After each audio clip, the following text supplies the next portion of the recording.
Well, joining us now is Ariel Cohen. He's a senior fellow at the Atlantic Council.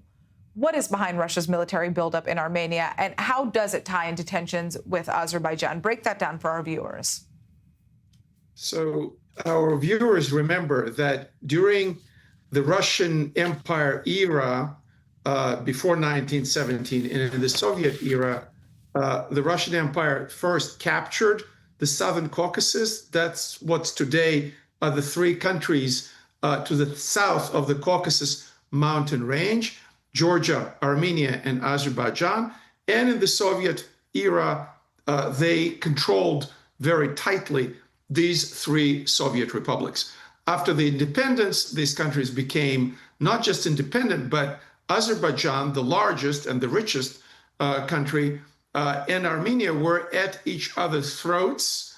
Armenia is Christian, so is Georgia. Azerbaijan is nominally or culturally Shia, but it's secular. And it's ruled by a succession of a father and son, Haydar, the late Haydar, and the current president, Ilham Aliyev. Recently, an amazing development occurred that the prime minister of Armenia, Nikol Pashinyan, and Putin separated or became somewhat hostile. The Russians really do not like Pashinyan's pro-Western course. And at the same time, Russia made some deliberate mistakes or deliberate moves. They shot down an Azeri aircraft, a civilian airplane, refused to pay compensation, barely apologized, and there was an escalation of tension. So Russia managed today to be an enemy of both Baku, Azerbaijan, and Yerevan, Armenia. And I actually give a lot of credence to the Ukrainian report that the soldiers from the 8th, 18th, 49th, and 58th armies are being dispatched to Armenia. It's a threat to Pashinyan, but it's also indirectly a threat to Azerbaijan. How significant is Armenia's effort to actually distance itself from Moscow and buy weapons from India, for example? Well, it's interesting you mentioned Armenia buying weapons from India. Armenia would like to buy weapons also from France or United States. Azerbaijan, in the meantime, is under sanctions according to Article 907 of Freedom Support Act. It's an American piece of legislation. So instead of buying American weapons that they would like, they were buying Israeli weapons, as we know, Turkish weapons, and now Pakistani jet aircraft, Chinese design. So look what's happening here. The Western or Russian orientation in both cases is being diluted. There's more Chinese presence in the Caucasus because the Black Sea is the westmost point on the Silk Road. So when you ship goods on land from China via Central Asia, across the Caspian Sea into the Caucasus, you ship them from the Georgian ports. And in the meantime, Georgia is becoming increasingly pro-Russian. Georgia was the darling of the United States and the West.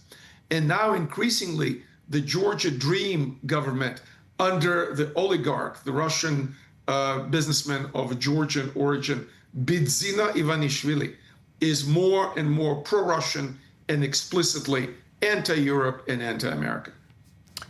Now, Russia's competition with Turkey and Iran, in the Caucasus is really, shows that the Armenian case cannot be really separated from Georgia and Azerbaijan. Could this lead to another armed conflict in the region, or is it more about just projecting power? Well, everybody, and I mean everybody, will be very surprised if Putin finds enough power now, while he's kind of bogged down in Ukraine, to open another front. My friends in the Western intelligence community, especially in the Scandinavian countries, are very anxious that even this year, some Russian provocations are possible against Estonia or Latvia. But opening a front in the Caucasus where there is no NATO, there's no explicit Western commitment, or for that matter, Turkish commitment.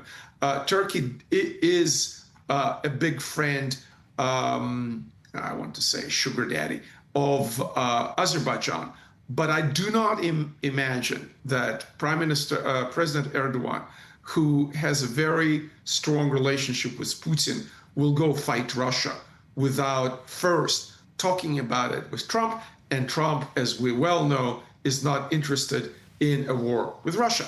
So what does it mean to me? And I wrote a book called Russian Imperialism. Right. Maybe, just maybe, Putin is trying to rebuild a Russian imperial presence in Southern Caucasus with influence in Georgia and expanding his influence by possibly toppling the Prime Minister of Armenia, Nikol Pashinyan, because of his pro-Western aspirations, and threatening Ilham Aliyev, with whom he had very good relationship for decades. All right, Ariel Cohen, thank you so much for joining us.